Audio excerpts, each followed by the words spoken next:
Time seems to be right to slowly transition into our workshop mode. I very much thank you all for coming here, and it is my pleasure to continue with the topic of self and other in the imitation game as we try to learn about the social boundaries between the groups and whether or not we can dissolve them to our needs. This is going to be a workshop that is filled with lots of concepts and slides, but I do encourage you to stop me at any moment when you think that you have something to contribute to that, or you think that I went through that too fast. Guilty as charged. So please be active participants in this discussion, and let me take you through the structure of our workshop today.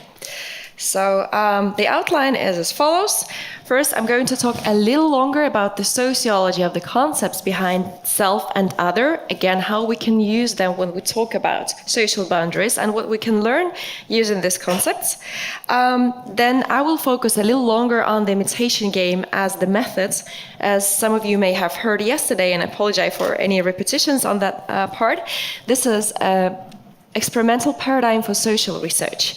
And hands-on part will be you trying to be as judges in the imitation game. I will show you data from the real experiments. You will get to see the real questions the judges asked in the ethnic Estonian versus Russian-speaking Estonian game.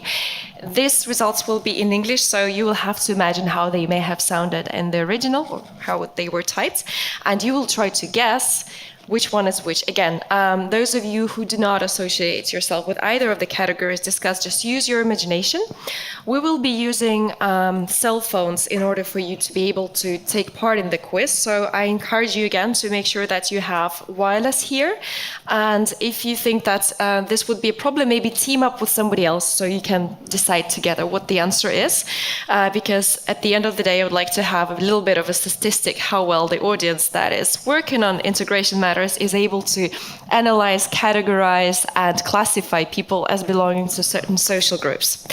And in the last part, the mind's on, I hope that I will have given you enough resources and enough materials to have an open discussion about what are these categories in the society that we have to focus on.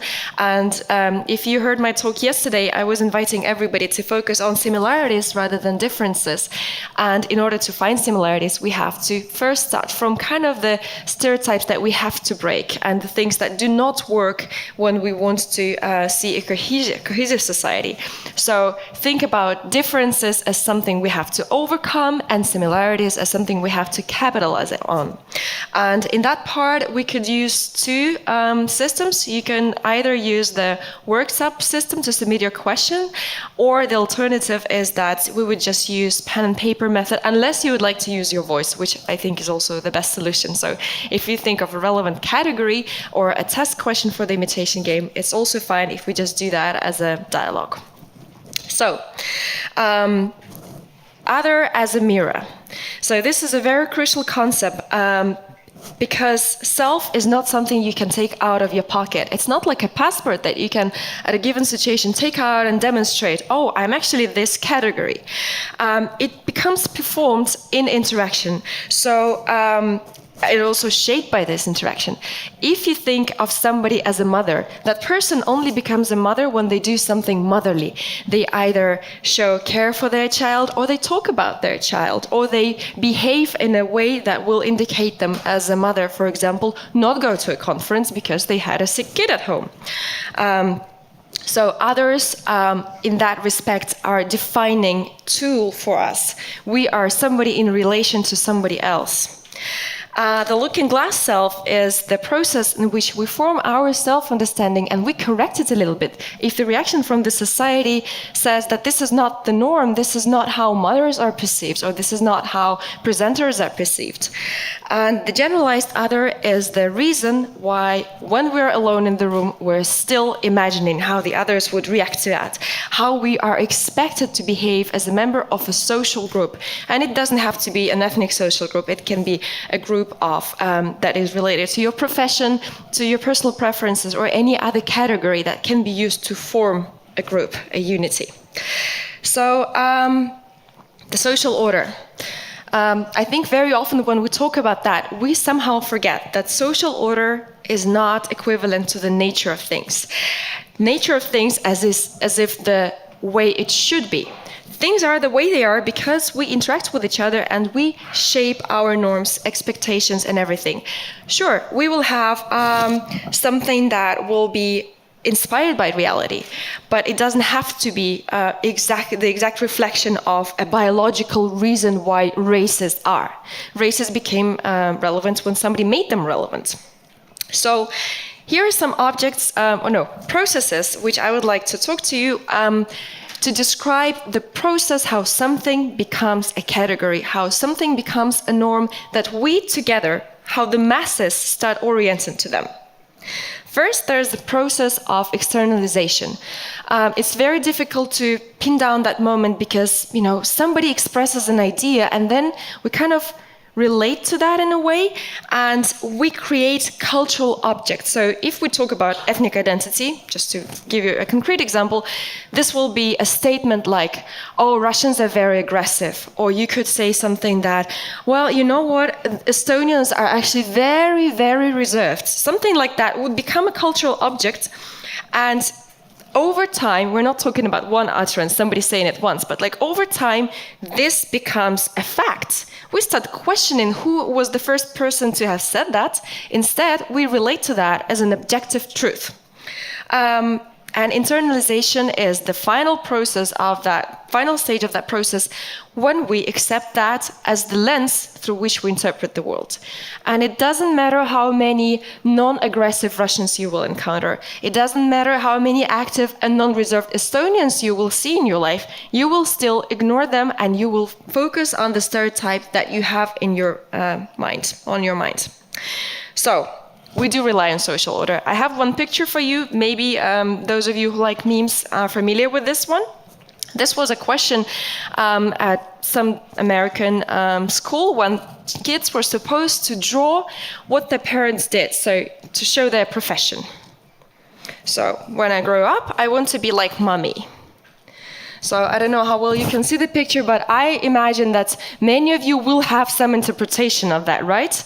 So in this picture, we see the mother in the center who is working at a Home Depot, actually. For a grown-up person, working at a Home Depot will probably be associated with being a cashier or with some other things. For a child, it's literally mother selling shovels to clean the snow and people running with dollars towards her. So, but we tend to simplify the world based on what we believe in. For children, this would be a non-funny picture at all. For us, it's like, okay. So, I want to show you something. This was like anecdotal evidence, but there's a lot of research, and one of them that I can show you right now so you can see it literally with your own eyes is the perception of colors. Depending on how we name things around us is also how our brain reacts to these things, and the categories that we use are going to be influential literally on the brain processes. So in languages that we here speak mostly, we have the distinction between green and blue. For Greeks, for example, green is a variant of blue, so they do not have different categories. In Himba tribe in Namibia, they have a very different type of categorizing colors from ours when compared to others. They do not have a word for blue, but they, for example, differentiate between all shades that are darker. So you would have a word that describes dark browns, dark blues, dark yellows. Then there's a category that has a collection of greens, blues, and then randomly oranges, and something like that. To us, completely nonsensical. For them, this is how it makes sense to describe things. So when they're presented with this picture, they are able to spot one block that is different. I wonder if you can see it immediately. So, can anybody see a different color? A block of different color? Okay, tell me, okay, let's point that as if that were the clock. So, what time are we looking at? 12, 3, 6, 9? Oh my God, 12:30. Let me try and guess. Wait, this is so somewhere here. Okay, any more guesses? Well, the light is not. This one? This. Okay, do you want the real answer? So now I'm gonna click the picture that people from that tribe are just as confused as we are by this one. So we are the opposite. They are able to tell the different block in this picture, and they are completely blind to this one. So it's the same position. So the blocks that are different are this and this. To us, this is a very clear distinction. It doesn't take a microsecond. We just see it's a different color, right? To them, they were asking the researchers, what is my task? What do you want me to do in this experiment? Because they do not see that. To them, it's the same color. And here they immediately like, that one is lighter. So this is how our brain orients to reality, okay? So it's not just some sort of way of speaking, we have these predispositions. We literally perceive the world very differently based on how we construct categories to describe that. So, of course, categorization is not a useless concept or is not a useless process. We need it because the world is extremely chaotic and threatening, and we should be able to extrapolate from one situation to the other. We should know that if I had an apple yesterday and it looked green and it was safe to eat, tomorrow if I find a color similar apple, it will still be safe to eat. However, if yesterday it was brown and maybe, I didn't feel right so well, I should be able to recognize a similar situation in the future. So this is the cognitive principle economy.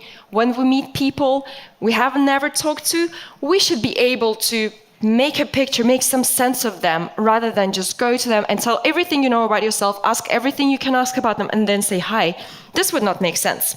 And our brains really need some fast processing mechanisms. So categorization is a primary cognitive mechanism that helps us describe and categorize simple objects like places, animals, dangerous, non-dangerous, for example, but also very complex social constructs such as relationships and social groups. And the process of categorization of self and others as members of social group is fundamental to the construction of our own identity.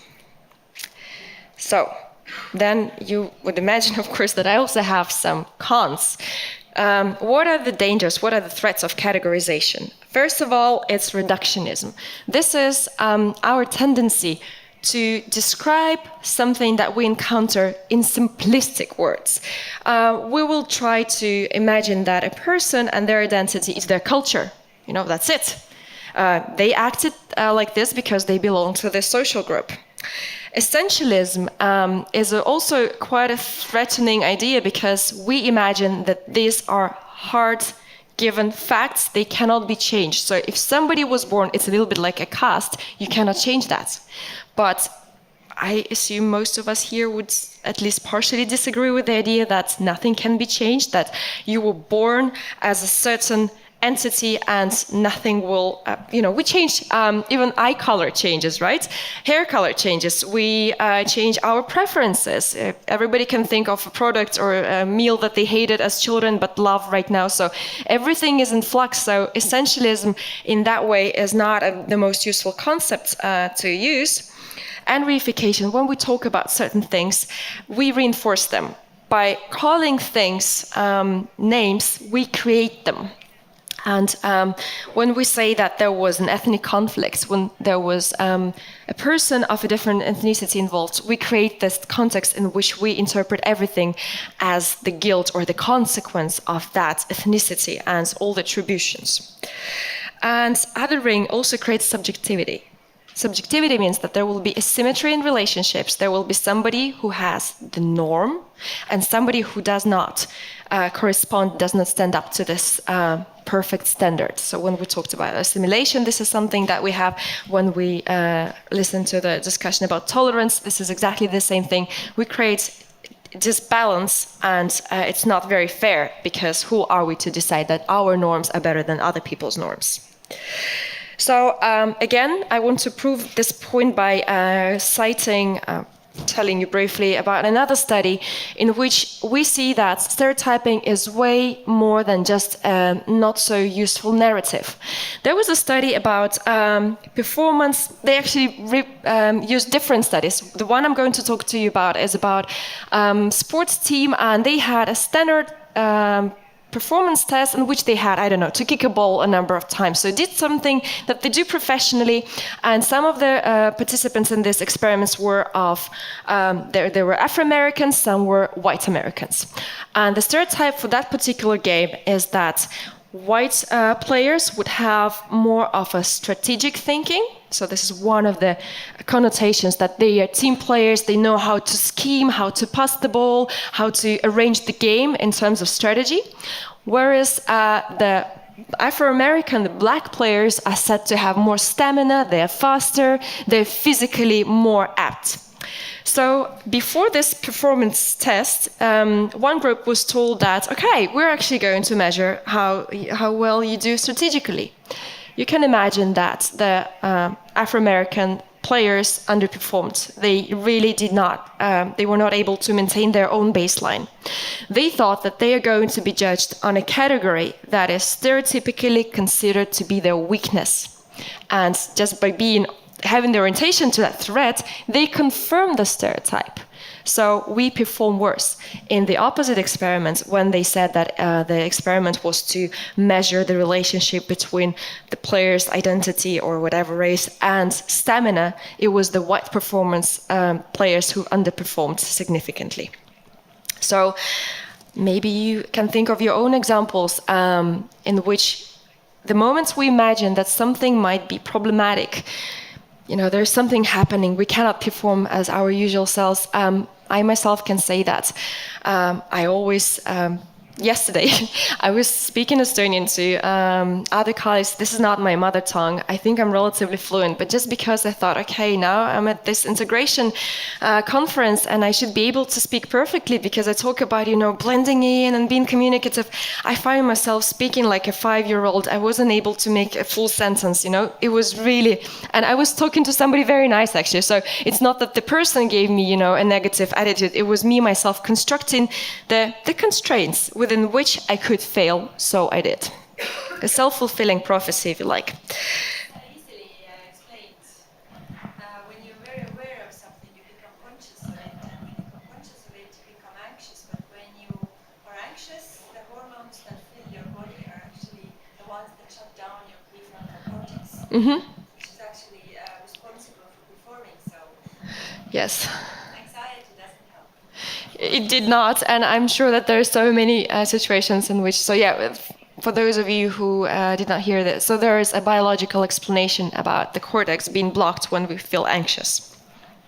So, but yeah, do you want to provide more examples on which, when you felt like you underperformed, or situations in which, children taking a school exam, school test, I think they always just so anxious and they underperform literally. In linguistics, you talk about competence and performance, and the gap between them. We know what we have to do. We have the knowledge or we have the skill. However, when we're put on test, when there is the limelight, we are very aware, conscious, and potentially underperforming if this is a construct, or if we have an assumption that we might underperform or that the others expect us to fail. So there are actually more points that are not so nice about categorization.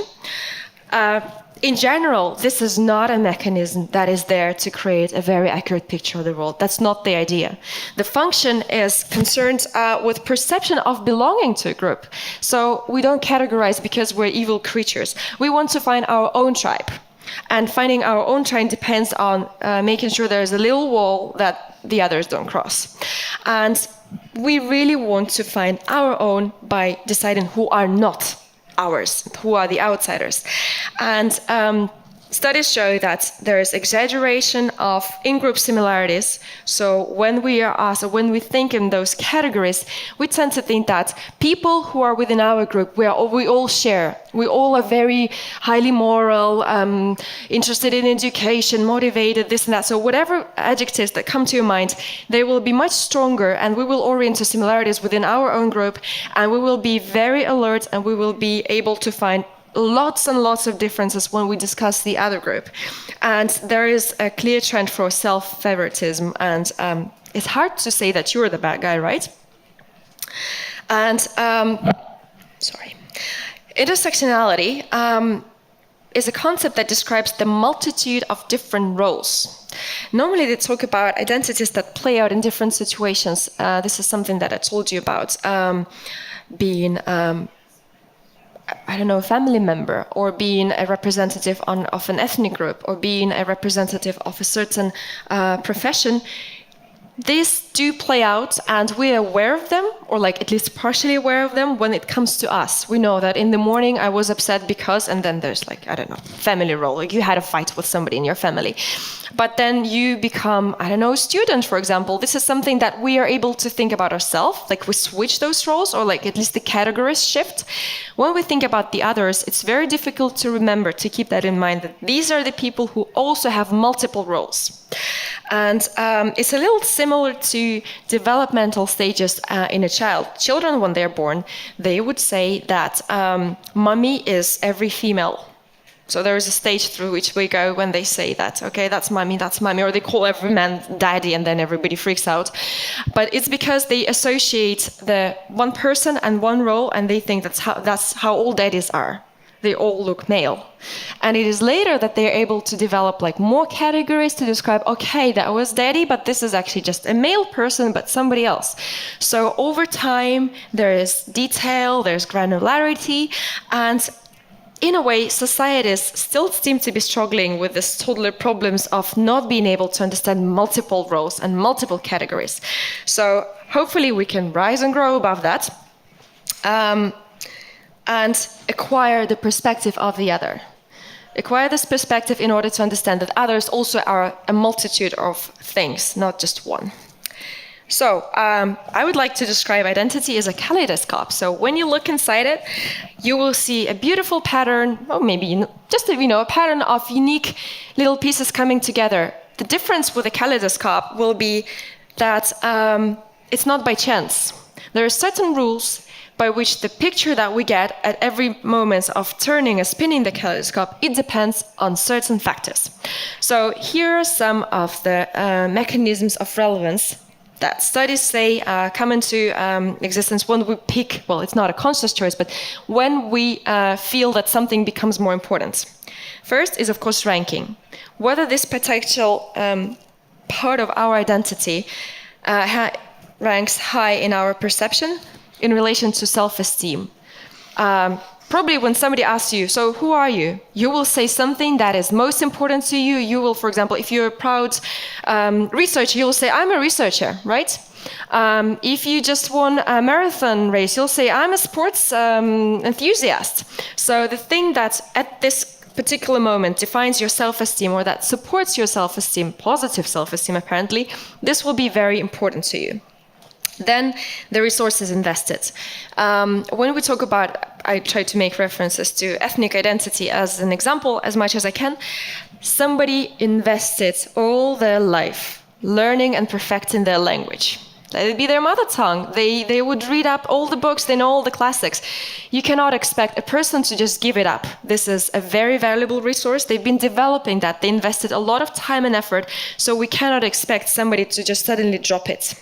On the other hand, if we talk about somebody learning another language and being their investment, maybe we could capitalize on that and then create situations in which these people will be able to apply the resources and reap the fruit of their hard work. Intrinsic and extrinsic rewards. Well, we all like, to get something out of that, and maybe it's going to be our we like to grow, we like to improve our personalities. Maybe this is, just motivational from inside. Maybe there is an extrinsic reward in the shape of a citizenship that you finally can achieve and obtain. Then there's social networks, situational opportunities where you would be able to practice that or to reenact that category, and also the right audience. I don't think that my grandmother would truly appreciate me delivering that talk. She would like, looking at me and seeing that I'm trying to engage with the audience. However, the topic would not be entirely interesting to her. So if she were my only audience, I probably would not be giving that talk. And something that is probably very relevant to minority-majority question, the need for identity support. The moment somebody challenges our identity, we need to feel that we have to compensate. So on the macro scale of the society, if you look at the history of Estonian state, the focus of on protecting language as culture is a direct result of that language and culture being threatened. So there's a need for compensation for some actions that will restore the balance of things. And you can think of somebody who is criticized, somebody who bullying at school, somebody will be told that, you're weak, you cannot do that. Some people will, of course, give up. For others, this will be a clear motivation to prove them wrong. So we need to reenact something. Another maybe more accessible example, when somebody says that two friends, one of them fails up to show to a meeting, what will they do? They will seek out the opportunity to make up to that friend and in another situation maybe come earlier, maybe bring cake, maybe invite them over for a walk or call them, somehow compensate for the disbalance, for the imbalance. Of course, there will also be some personal characteristics and preferences, and this is something to appreciate, but the last point that I want to make is consistency. It's very difficult for us to live in conflicting roles. So consistency is one of the most challenging in the way that we think back to our strong preferences for simplicity and fitting into one label. So this is a phrase from my 5-year-old who told me, I do not want to have children, I want to be a teacher. I'm not sure whether it's me to blame for, the stereotype, but she already has an idea that you can be either a person with a profession or a mother. Like, you cannot have two, right? It's going to be too hard. So, Then when we talk about ethnicity, it's a little more complex. She will outgrow that. She will know that actually the perfect world is the one in which you have multiple hats. But when we talk about categories that are not easily divided into different sections, such as job, personal life, interests, sports achievements, I don't know what else, the categories that exist in a way on the same level as ethnic identity is. This is much harder to imagine, that there will be two things existing at the same time or like in parallel to each other. So this is an example from the imitation game data. So there are 3 very integrated Russian speakers. Let's call them bilingual. So they have Russian blood in their veins. They spoke Russian as children, but they're really, really integrated. This is their discussion. One of them says, I noticed that all Russians read subtitles when they watch movies at the cinema. Speaker B says, oh, wait, I actually don't. This is exactly, so she doesn't fit the label anymore. And the conclusion is because you're a non-Russian, that's clear. So, they make it, turn that into a joke and everything goes smooth. And as far as I know, this participant B is still, happy multi-ethnic self. But this is exactly our first reaction. I don't fit into that category, I'm an outsider. I cannot call myself Russian anymore. So when it comes to ethnic identities, we really have a preference for clear boundaries. It's very uncomfortable, very time-consuming, and very challenging to imagine somebody having multiple identities. They seem to be in conflict. So why does that happen? Very brief explanation. Mental schemas. So stereotypes are a way of creating abstract ideas about certain entities, mental structures that simplify the world. So the same thing I told you about apples and some of them being edible or non-edible. With groups, when we see somebody wearing a certain type of clothing, this will be our type of simplifying the world. We don't have to know everything about that person. Judging by their attire, by their gait, how they walk, how they talk, we will have certain conclusions. They're available for us. You take it.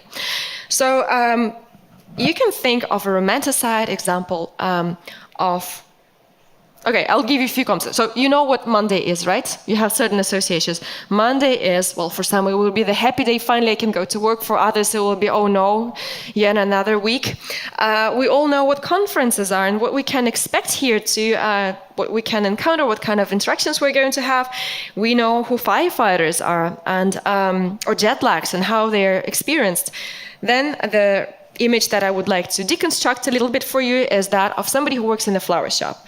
So as I was studying at the university, actually from high school, I worked in a floral shop, and everybody thought, oh, this is so cute, such a lovely girl, and she works in a flower shop, probably walks around and throwing petals around. Everybody thought this was the best job ever, and it was me who would always walk around with chopped skin. I would use wire and pliers every day, and I had to carry heavy buckets of cold water because the store was arranged this way. It was nothing romantic. It was physically demanding, cold, unpleasant, and most people also think that, we only get flowers for very nice occasions. Well, there were many of them related to death, and I had to deal with that, and it was also very psychologically intense. So it's not that romantic after all, but the image we have is a, flower girl.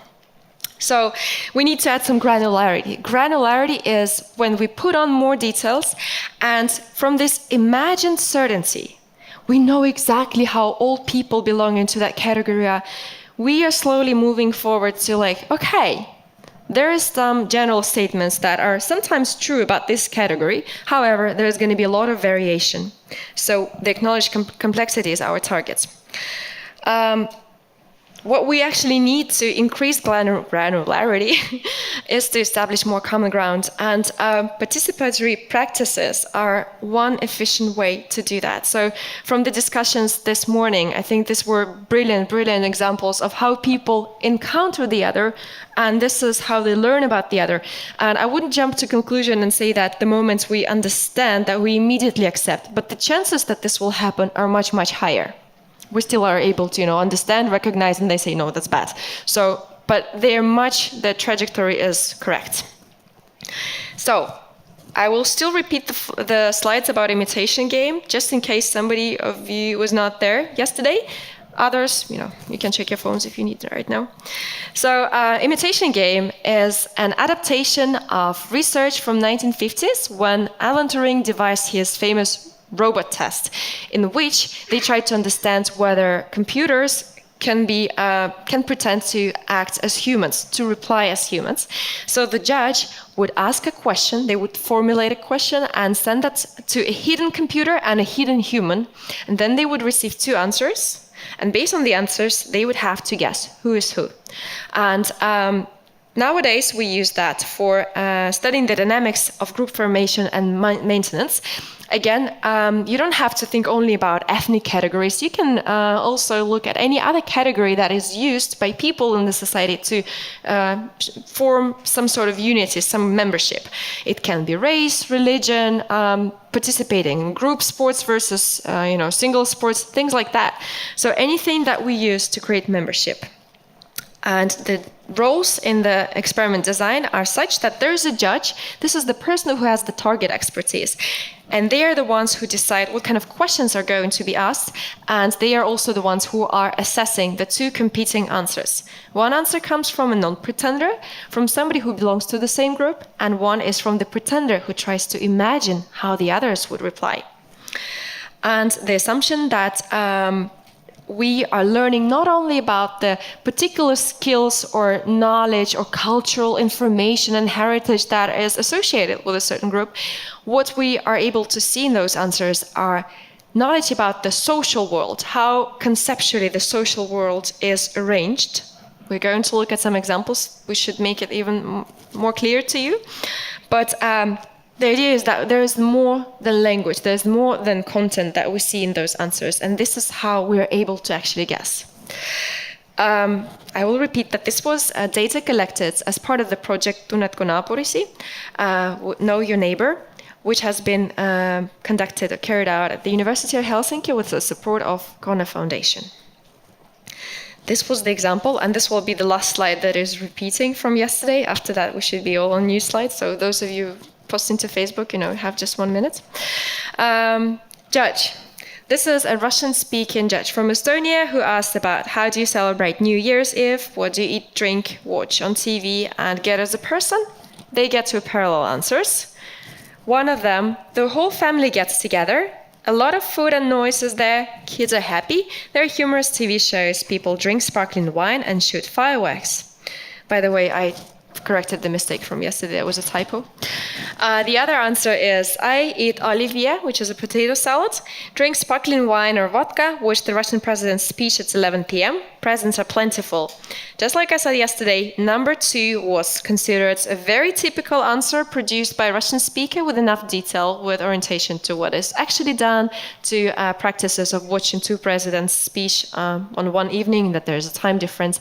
Also the way you call the potato salad, because in Estonian, and the game was played in Estonian, you would say something like potato salad. Russian speakers expected to use the word olivier, which is accessible to both, but there's supposedly a preference for one group to use olivier and the other potato salad. So the first answer was considered incorrect because, first of all, the descriptions are too general. Anybody could come up with that. You don't have to be a member of that group to know that there will be some fireworks. This is very generic. And the most important aspect for the judge was probably recognizing that a Russian speaker would never notice noise. You do not notice something that is extremely natural to your being. So, yesterday we didn't have the chance to focus on the topics that people considered to be relevant. I'm going to walk you through that graph, so just try to listen to me, don't look at the details, at the numbers. So here we are. These were the topics that were recognized used in the judging either by ethnic Estonians or Russian speakers. So the left column and the right refer to the ethnic groups. You can see that both culture-specific knowledge, so something about literature, what you have read, how do you understand that, how do you celebrate a certain thing, this was considered to be a very relevant category, and indeed both Estonians were quite successful in that, and the 2 groups in general. Oh, I'm sorry. Yes, that's correct. Then values and norms. When people asked about what is the perfect family model for you, or what do you consider to be beautiful, describe something that can be identified, through which we can identify your norms and values.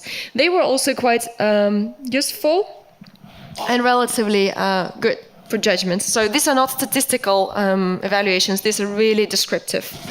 So finally, we can see that there was a difference between lifestyle and daily activities. So it was the Russian speakers who would have most questions about what kind of stores do you prefer to go to, if you were to choose which area of the city would you live in, things about everyday life.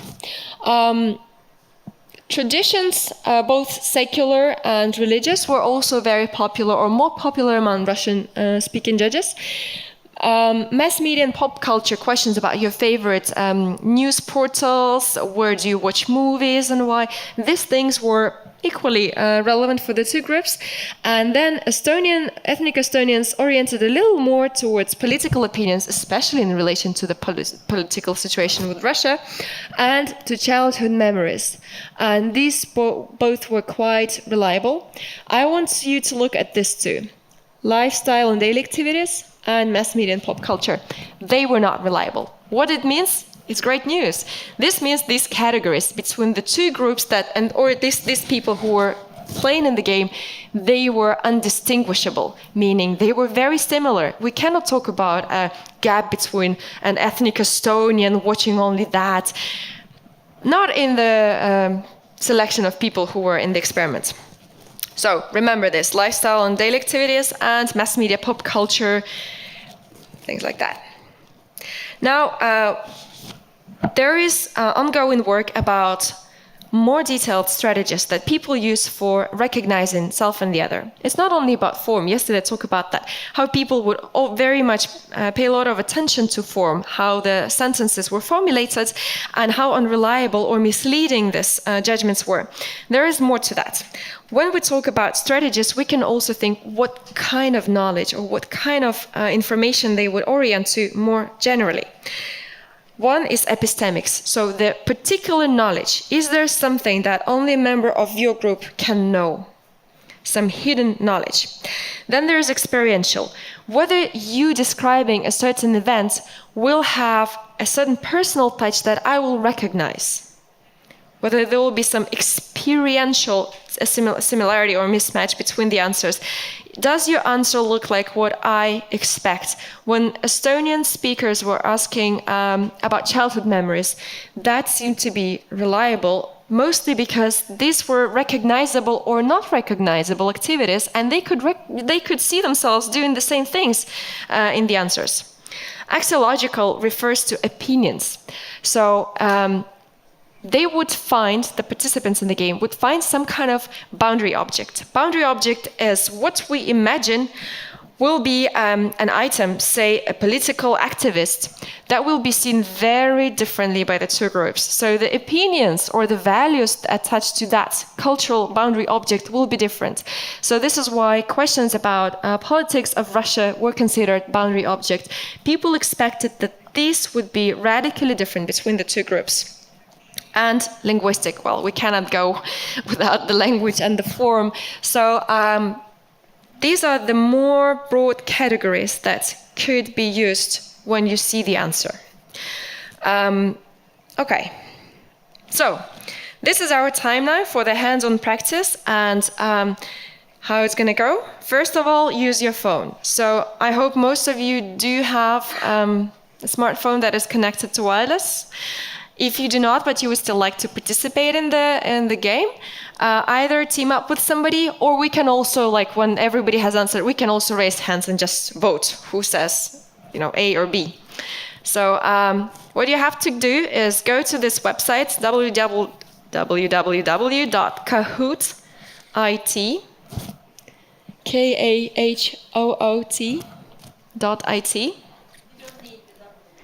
Ah, okay. Well, just go to Kahoot IT. And as you do that, I will try to activate the computer so we can have it here too. We're going to switch screens in a moment. Is there anybody who's experiencing problems with that? So you will see the real questions in that game, and you're supposed to press the answer that you think is correct. Yeah, okay, I'm going to tell it to you in a moment. I had to activate that.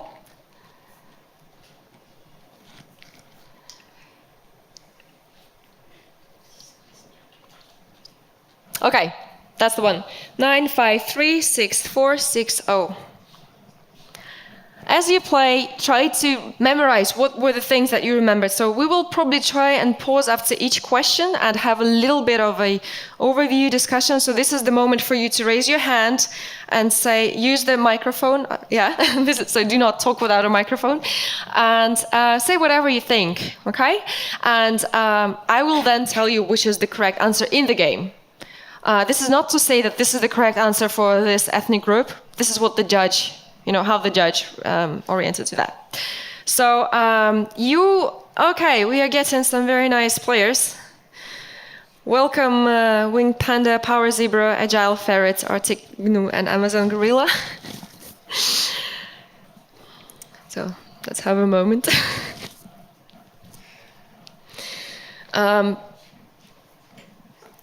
Is everybody able to see, those of you who are using your smartphones, can you see your name on the screen? Okay. So, and again, those of you who are participating, with the, no, is it not working? Is the pin correct? 95?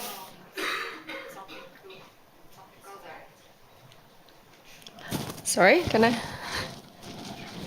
Oh yeah, you need your very special name. I didn't use it. It's not. It's double O. Kahoot. It's the same. It's the same. Really? Yes. Sorry.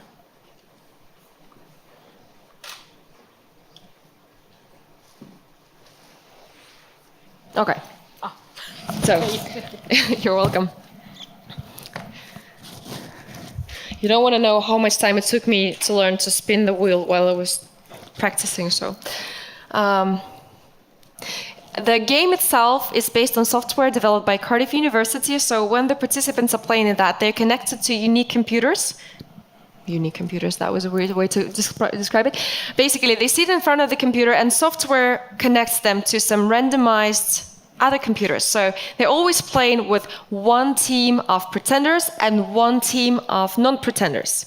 But they don't see which computer that is. So during the experiment, we had them all seated in the same room, literally, but they didn't know who they were playing with because everybody else, and they were like, trying to, So is everybody now online? Up on the screen? Okay, so we're going to start, and there is currently 90-second time for each question, but I think we don't actually need longer. Once everybody has replied, the results will be up. You will see a question. It's in English, and I tried to take out the questions that were too focused on super localized knowledge. Only the first one is going to be of that kind, and also those where they said stylistics was bad. So because in English you lose that sense of stylistics, so these are not in our experiment now, or like our hands-on practice. And you will see, you'll have to choose which one you think is correct. I will be reminding you who we're trying to find. First, we're going to be looking at the Russian speaker. We're trying to guess which answer belongs to a Russian speaker from Estonia. Then in the second part, we will be trying to target an Estonian speaker, ethnic Estonian speaker. And on your phone, you have to press the symbol of the answer that you think is correct for that representative. Are you ready to start? Okay. So, it's going to do that. Okay, so name as many discounted Estonian bands and artists as you can. I hope you can read that. Is it too small? The first answer, Vanilla Ninja, Ice Cream, Tanel Padar, and the Sun Nightlight Duo. Remember, that's the only question in which you have too much information you don't necessarily have access to. The other answer, Nexus, Jagiala, To Quick Start, Vanilla Ninja, Ice Cream, Best Before, Kater, Ruja, Gunnar Krapsi Group. So, sorry, this is about, so we are looking for Estonian. So we're now looking for the Estonian speaker. So which answer belongs to an ethnic Estonian? What do you think? Sorry, yeah. Yeah, we're looking for Estonians now. Yeah, was my mistake, sorry. So we have 35 seconds, so please press.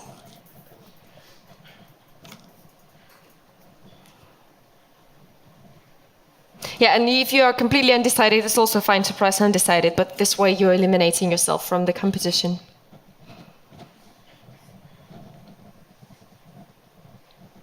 "14 answers. How many were we? Does anybody know?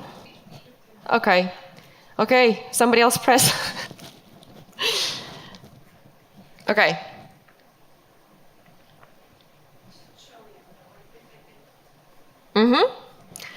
So, okay. Some people, let's look at the Vanilla Ninja, Ice Cream, Tanel Padar, and the Sun were actually the correct answer. And at the end of the game, I will give you the printed out descriptions with what judges said and how they interpreted. For now, I will read it out for you. So when they asked that question, they said, the judges, the ethnic Estonian judges said, "We presume that Russians do not necessarily know as many bands as Estonians do." And when they received the answer, they said that Group B replies too much and it's being too specific. It feels superfluous.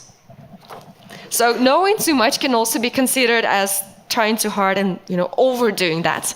And they were actually correct. So those of you who pressed A guessed correctly. This was the answer provided by the ethnic Estonian speakers. And this is an example where they try to orient to knowledge. So you're supposed to know. Of course you can Google that, but the type of bands you will name will reflect your actual knowledge about that group. So if you were not somebody growing with that culture, you will know less of which bands no longer exist. Okay? Can we move to the next question? Or do we have some questions or comments?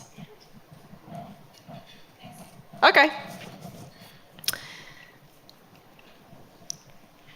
We can see who guessed. It also scores, gives you a score based on how fast you react, but you don't have to be super fast, unless you know.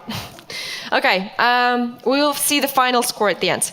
What is your attitude to religion? We're looking for an answer from an ethnic Estonian speaker. Neutral? Answer B, less than enthusiastic, just like almost every Estonians. I find that all the mess that accompanies religion is too fixed and that religious systems cultivate intolerance. Believing in something or in spirituality don't have to go hand in hand with framed religion.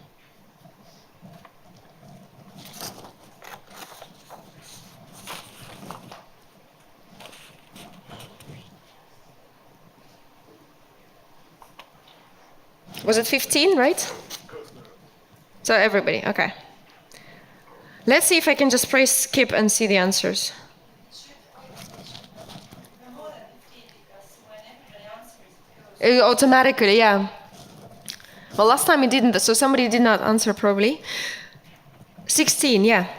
So the correct answer was B.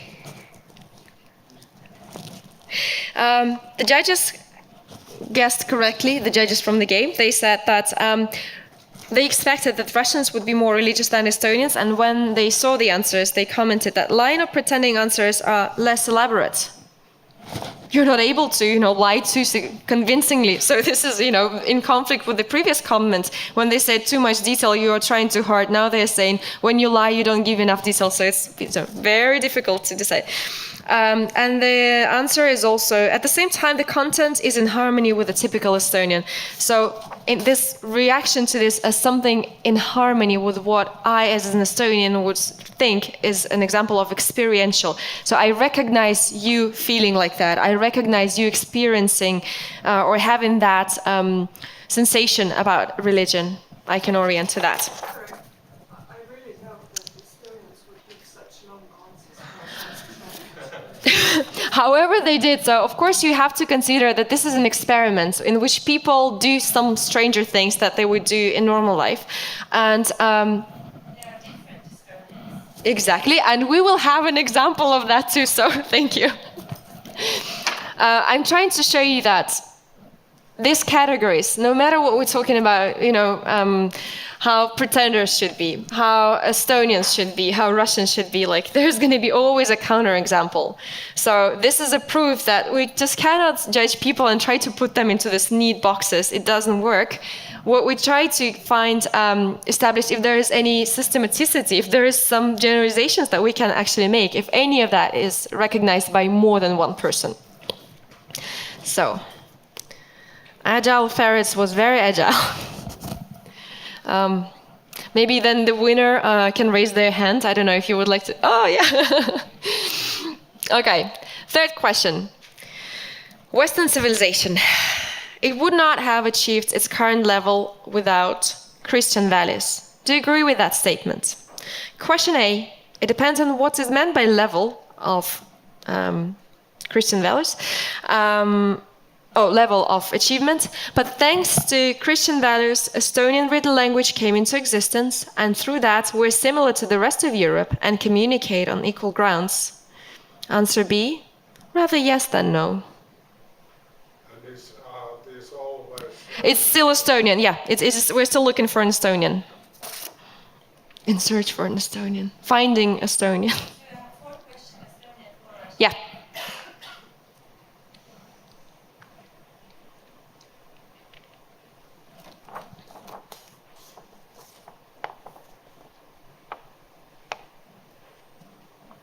Well, while the last people are trying to make up their mind, the judges expected that Russians would rather agree with that statement.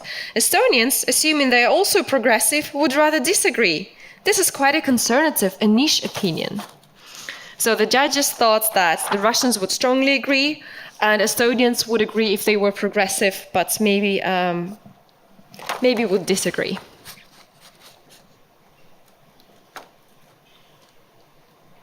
Okay, 7, 6. Come on, who is that last person? Okay, so you thought that answer A was correct. Now I'm trying to see how I put it. Okay, let me open like that. So the Russian said rather yes than no. It was Estonian answer here, A. So any comments about that? So you see, like, it always, it depends. And this is an example of an axiological type of judging, at least it was intended as such. They would like to see whether somebody thinks that Christian values are relevant for this particular society. So it's about our opinions and what is this, the lower part of the iceberg, what is underwater from previous discussions. Well, it asks about the West, but the answer is about Estonians, and of course it's an Estonian answer. It's not about Estonia. Well, yeah, I think this is one line of reasoning too, because there was some comments about that. So for me personally, one of the very interesting parts about this game is that I have these videos in which people talk about each question for about 10 minutes. They discuss that, and some of them say, I know exactly, like only Russians would write it. No, it was the Estonians. And then they try to, agree on how to evaluate. And they said that, of course, this is a narrative very typical of an Estonian speaker knowing how literacy came into existence, how these values, how we're European and all that. So this is like a very recognizable rhetoric for that was in the video discussion. Yeah. So here we have short answer. This is what people typed into their computer, and then I have the background story that I can also partially share with you. This time it was the dazzle sea lion. Too smart. Now, question number 4. This is the last question which we're targeting Estonian speaker, an ethnic Estonian. I'm sorry, something happened. Okay. What sound does a dog, a chicken, a horse, a pig, and a cat make? What does the fox say? Answer A, au, kaka. Horse neighs, hee-ha. Röh, meow. I put them in the original just because I don't think it makes sense to translate that. The whole charm of that would disappear. Answer B, dog, au, au, au. Chicken, ko, ko, ko. Horse, i-ha-ha, I guess. Pig, cat. Find in Estonian.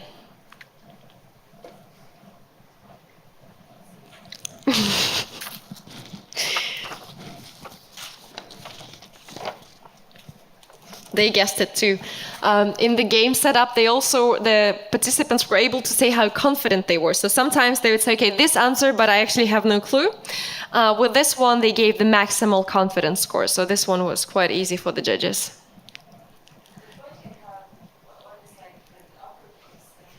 Oh, this is how they write. So in the previous example you had, for example, Tanel Pader with a lowercase. This is how they write. So I tried to maintain the form as much as I could, because sometimes the use of emojis was used as a strategy to identify. So how people, whether you can put two brackets, or whether you're doing the semicolon in the bracket. Okay, so most of you thought that it was the Estonians were here, right? You were correct in your guess. And what the judges said is, I find it brilliant. You cannot make triple vocalizations in Estonian when you talk about animals.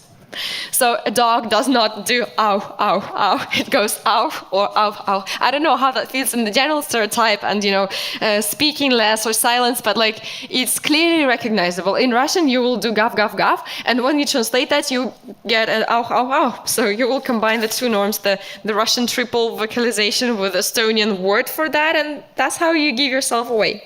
And the Estonian chicken doesn't do ko, ko, ko. Yes. That's an immigrant chicken, a minority chicken. Okay, so this was more of a form. I thought that this is the level of form that everyone can access, even if they don't speak any of the languages, because I wasn't sure how many non-Estonian speakers would be here. Now, we're shaping our focus. We're now going to be looking for Russian-speaking Estonian, okay? Oh, congrats, Dazzle Sea Lion again. So how do you celebrate Christmas, and what kind of gifts do you give on that day? We're looking for Russians. Christmas celebration is a crucial family event. One definitely must visit church and then sit at a dinner table. We get to celebrate Christmas twice, which is great. Father Christmas brings gifts after dinner. The other answer is, oh, we spend time with my family. I definitely give Christmas gifts. Find the Russian.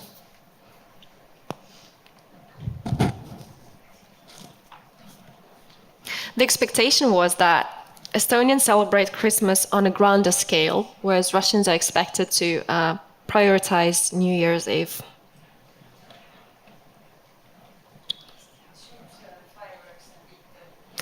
Yes. While being noisy.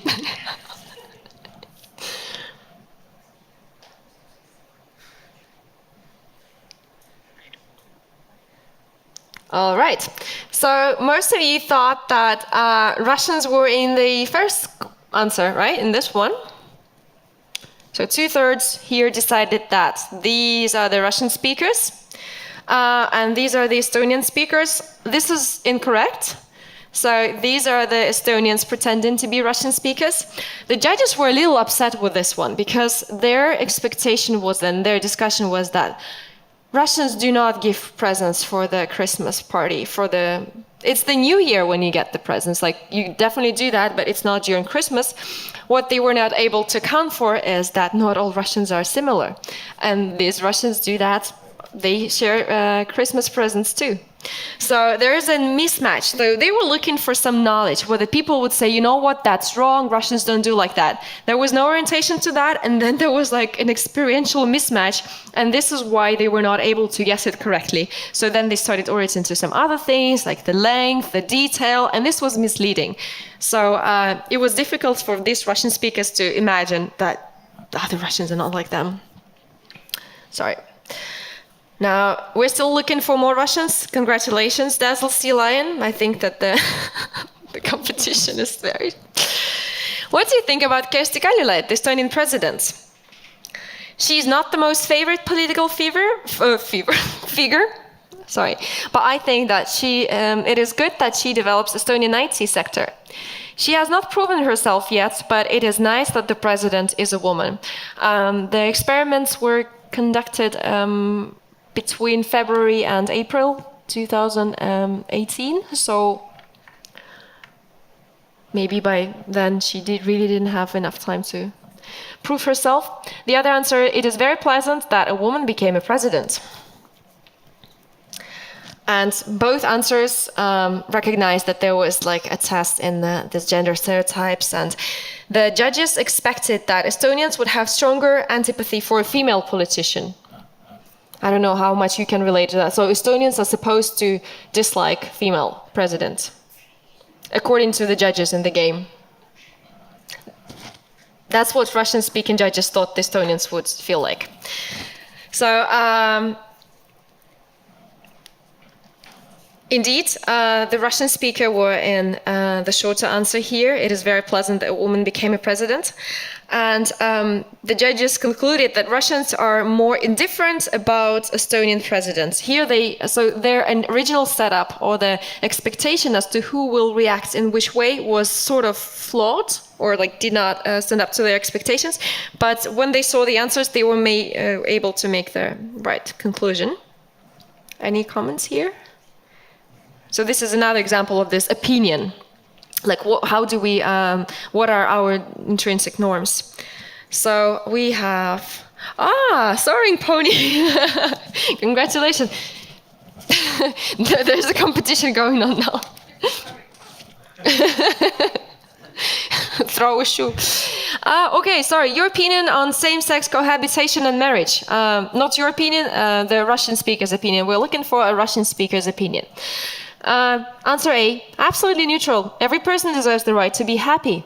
Answer B, they could do what they want, but why get married? They should totally be prohibited from getting a church wedding. Find the Russian.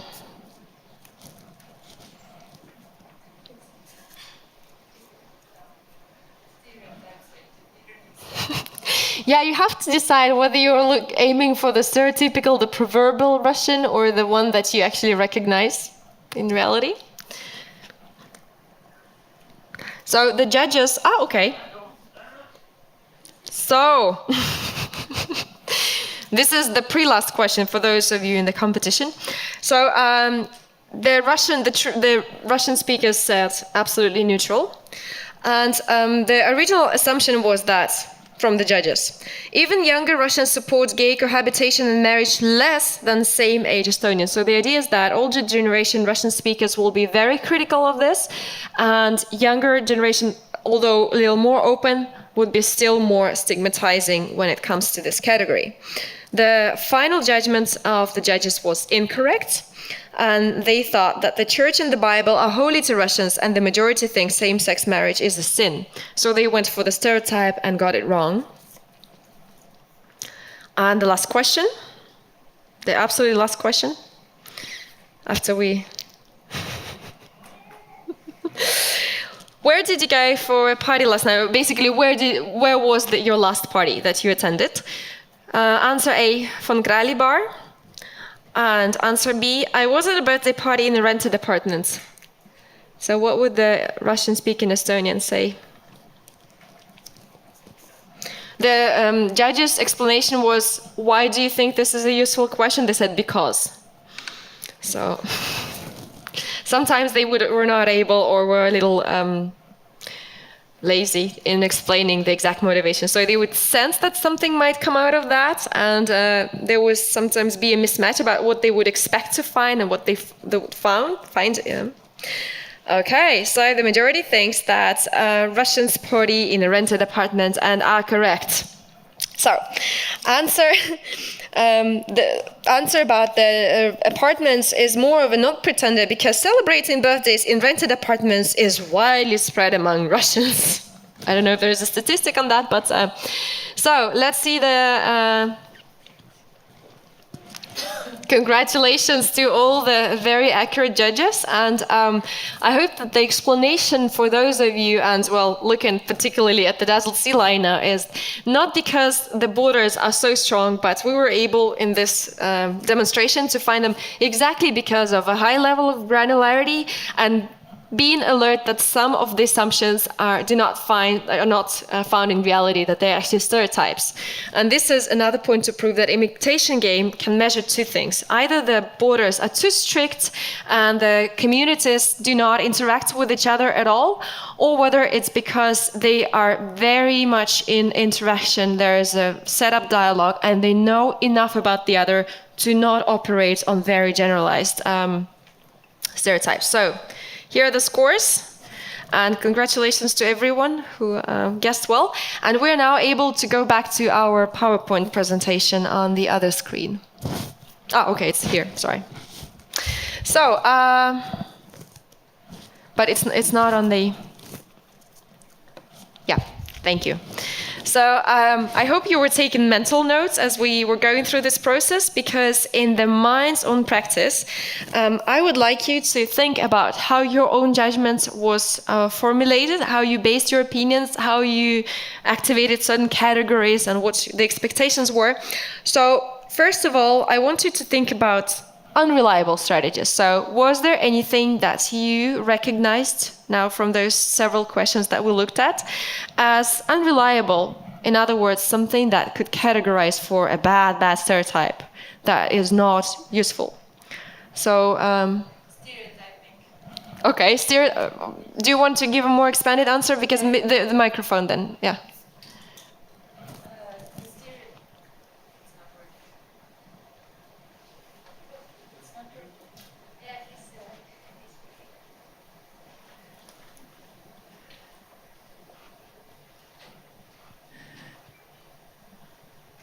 La la la. Okay. Yeah, this is the answer from the winning sea lion, dazzled sea lion. Yeah, the winner. Yeah, stereotyping. For example, I know lots of Russian youth. I know gay Russian youth, so on and so on. And I still chose the answer that they shouldn't be married in church, because then it's like, what's the more likely answer?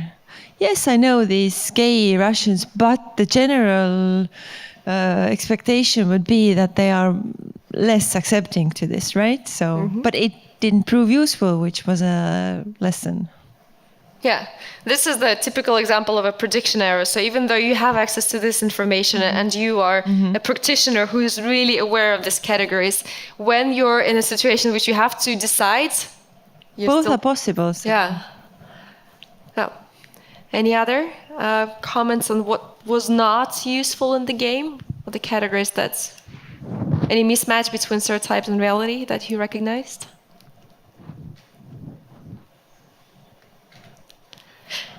Yeah.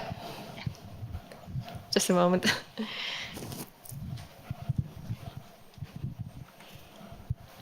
I got a little bit confused if it would be somebody pretending to be somebody or actually being, and I got confused by that.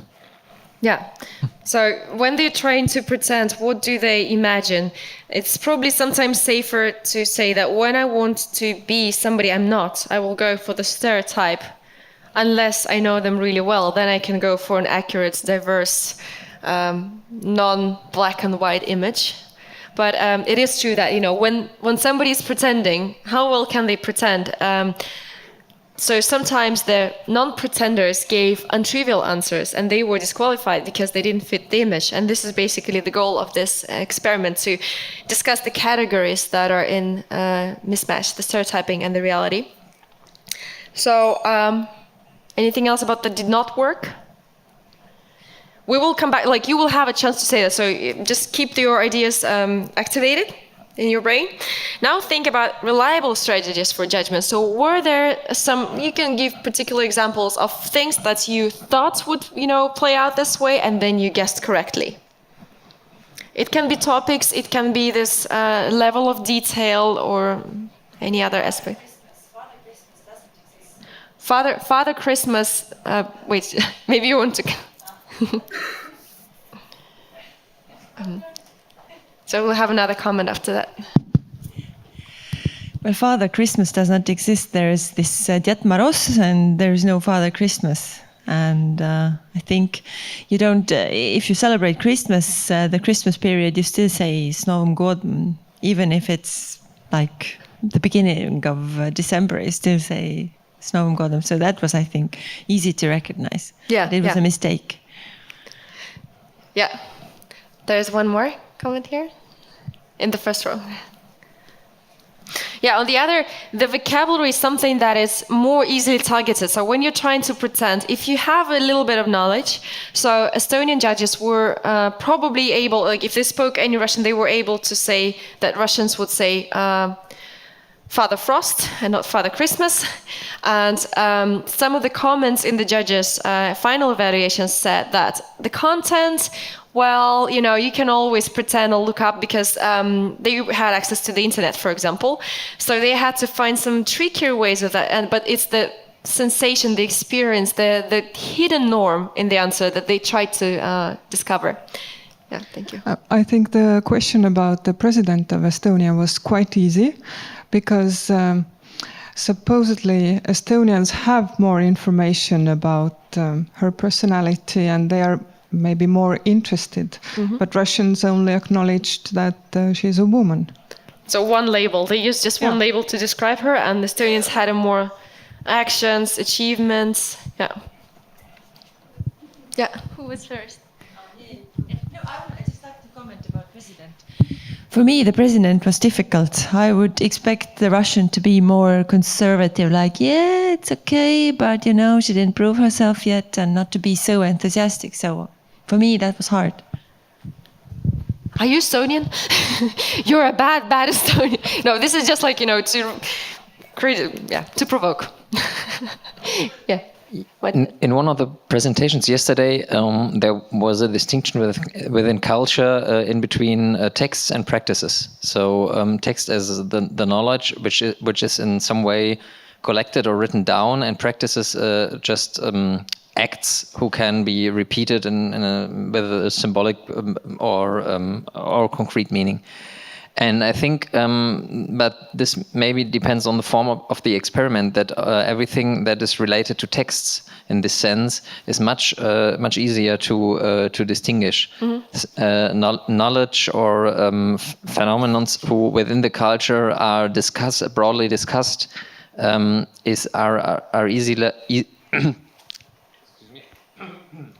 can easily be used to distinguish between the person knowing and not knowing. And while the practices seem to be more ambiguous, and even within the groups aren't that clear, even if they are shared, they can have different meanings because it's not part of the text. Of course, these concepts are fluent since most practices are somewhat discussed or reflected on, so there's always text on. There always exists some text on practices too, but within this distinction, I think it's sensible to say texts are easier to judge within this game, but this depends also on the form. If you had to guess, depending on body language, which would be another experimental setup, but possible too, then of course you'd refer exclusively to practices. Well, I have two comments to that. First of all, if you're saying that texts are easier to judge, that would also mean that they're potentially easier to imitate. So if it's easier for both. So I think that we will have to look at every particular example. And the other thing about relation between text and practices. So this social research on boundaries in groups, whatever groups we're talking about, they talk about interactional expertise. And this is a combination of skills and practices as such as the able-bodied, for example, but also interactional resources to describe that experience. We don't necessarily need a total new set of vocabulary, but if you think of somebody with, say, blindness, or somebody who is a golf player, the experiences they will be able to describe, even regardless of specificity of words, will be different. So there is something that we're able to convey in interaction about things that we do with our bodies, or things we're not able to do with our bodies. They have a reflection in language, and this is exactly why they think, Cardiff scholars and the Finnish team, why it's possible to use this method to try and compare. Yes, there will be tricky things, and we'll have to be very careful before we make a conclusion. I don't know, would you like to comment on that? With a microphone.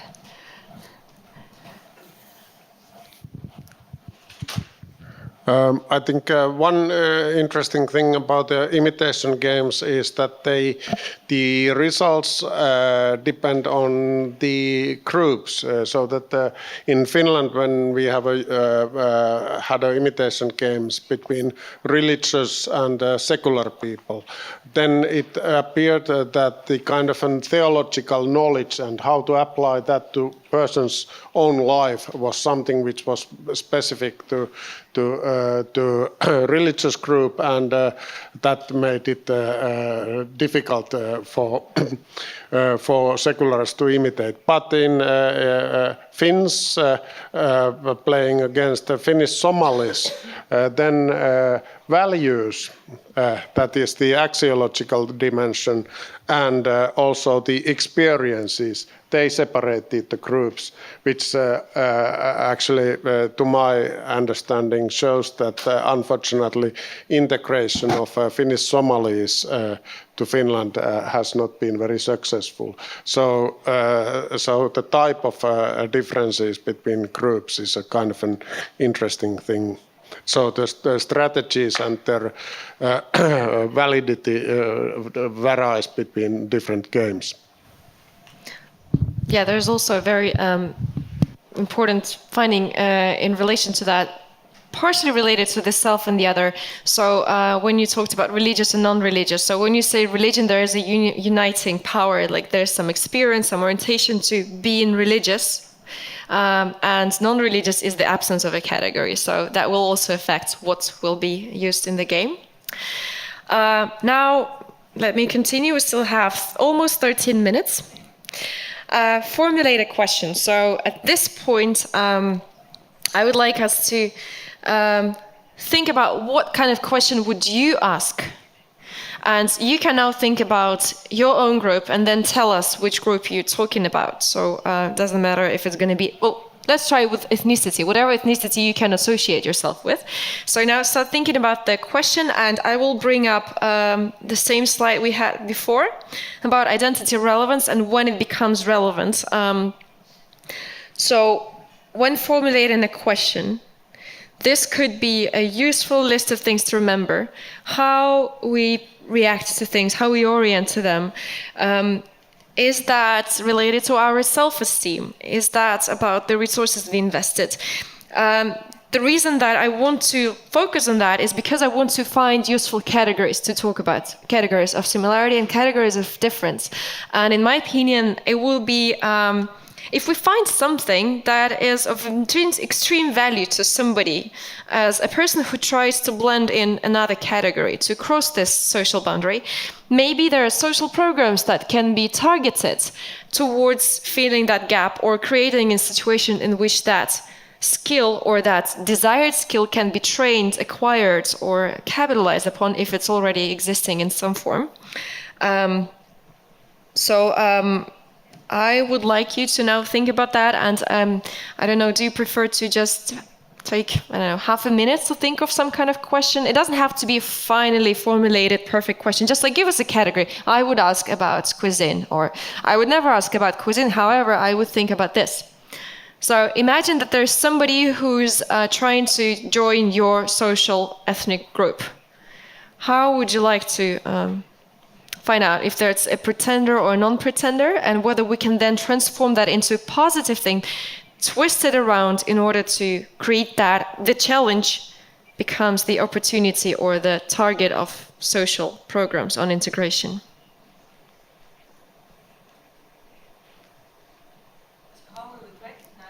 Yeah, so I think which question, after having seen all the questions there, you would think would be relevant to, for example, for you to recognize a pretender who would like to imitate being ethnic Estonian, and then as a result, if we are able to then formulate that challenge or that difference into something that we can rework into shared or common ground, whether there's anything that we can actually change about that.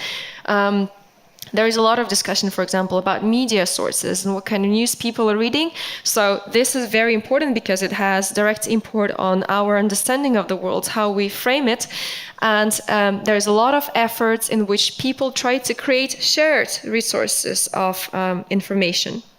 And through that, we try to create cohesion. So this is one of such examples. So can you think of more examples in which there are still differences, but they can potentially be transformed into opportunities?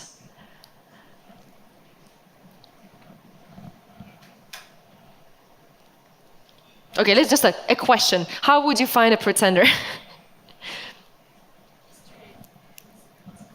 History. So some knowledge about history. Do you mean like encyclopedic knowledge about what happened, or like what happened 3 years ago?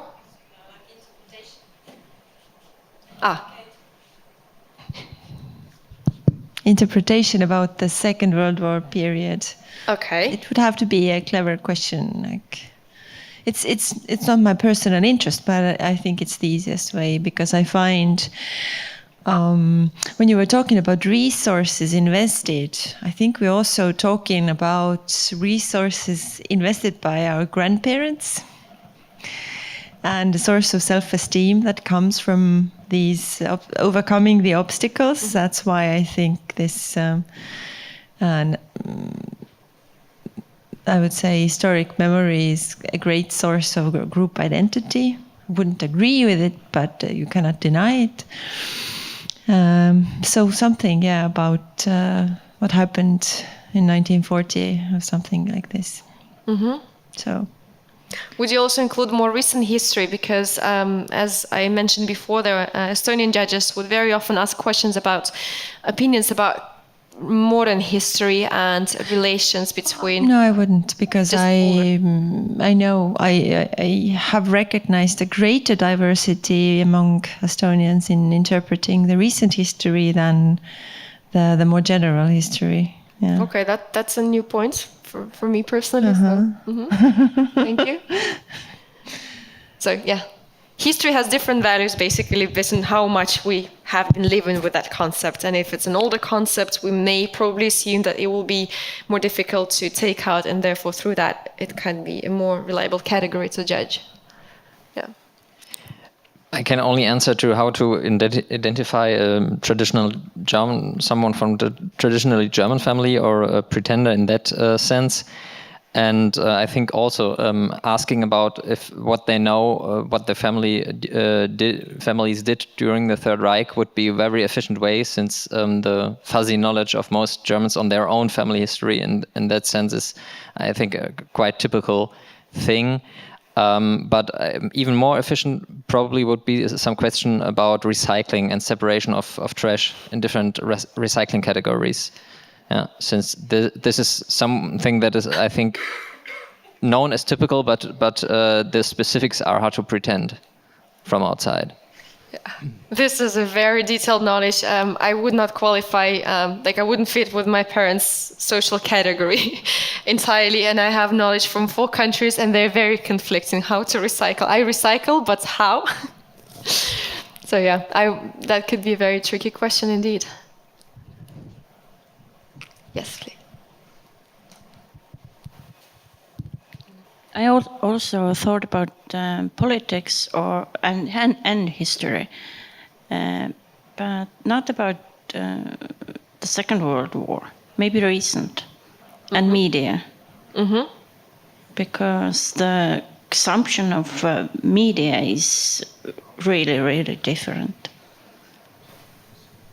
Do you think it is also something that they would be able to pretend, or if you only watch one particular channel, you are not aware of alternative sources of information?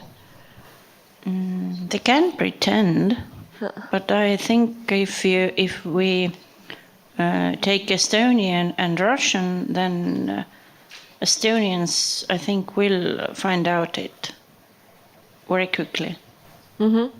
Well, not for this, just my personal question to you, because now you mentioned media.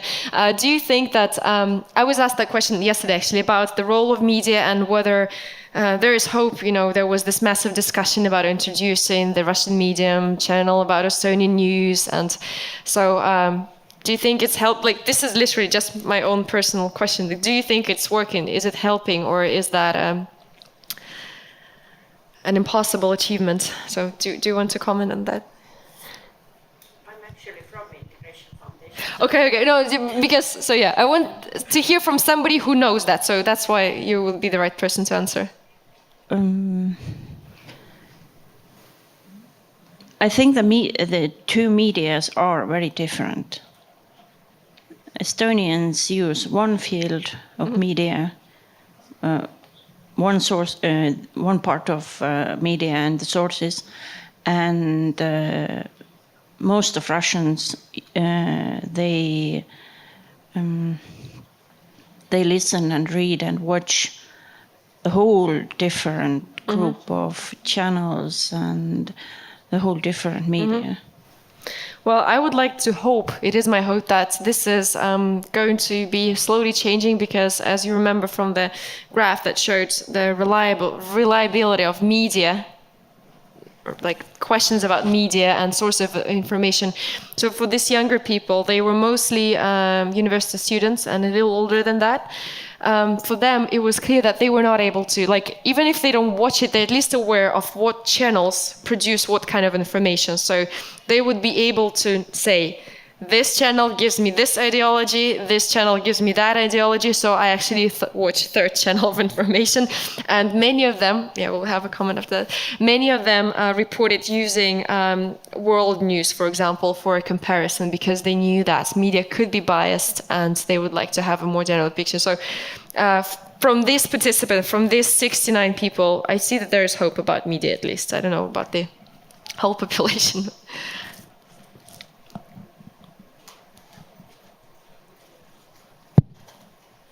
But if you ask young people about what kind of media do you use, they say Snapchat, Instagram, and that's Twitter and Facebook too. So yeah, they still use that.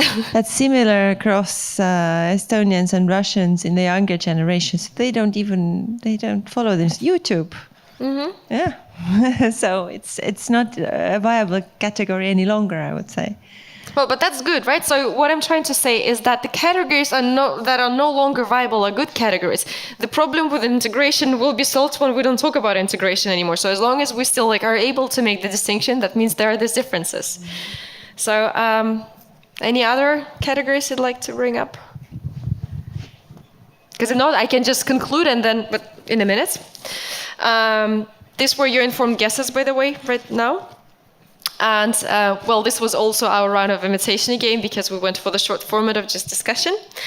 And these are the implications. So if we talk specifically about Estonian society, would we be able to say, based on the results from this game, that there is a distant social group with very rigid boundaries? Yes, unless they are playing with this undistinguishable other. The imitators that are so well integrated, they blend in, and it's very difficult for the imitators to find their identity as a minority. It's very difficult for the majority to distinguish this minority as non-them, or they actually pretty much pass the test of the insider. This is the quote from the president. So anyone who appreciates our language, customs and values can be an Estonian. Thus they, as well as we, can consider them Estonian. So I think that I like the two parts of that both Russian speakers themselves would be able to call themselves and to consider themselves Estonians. And preferably not through giving up their other identity, not through assimilation and transforming everything they've invested through their socialization as children, but being able to be both. So integration, bringing, all the nice big words, but also real. And this is another phrase that I really like from social sciences. So you cannot really paint multichrome mosaic with monochrome blocks. So to be able to be a diversity cohesive society, we should be able to operate with categories that are diverse and more Lego-like, and not very fixed, bricks. Food for thought is from Khalil Gibran. Self is a sea boundless and measureless. Say not, I have found the truth, but rather I have found a truth. The soul, and well, it's about self-knowledge, so self here would refer to self. The soul walks not upon a line, neither does it grow like a reed. The soul unfolds itself like a lotus of countless petals. And my favorite picture from Navitrola, which I've been using throughout, also my linguistic research, to demonstrate that it's a matter of your perspective, whether you'd like to focus on differences. Sure, the two fairy tale creatures here have different patterns. Their tails are a little different. They're not identical. But, it would probably be more useful to orient to them as two horse-like creatures that are grazing grass. They're looking at each other and they're open for dialogue. So I would like to hope that this is also how our society is, home for everyone. Thank you.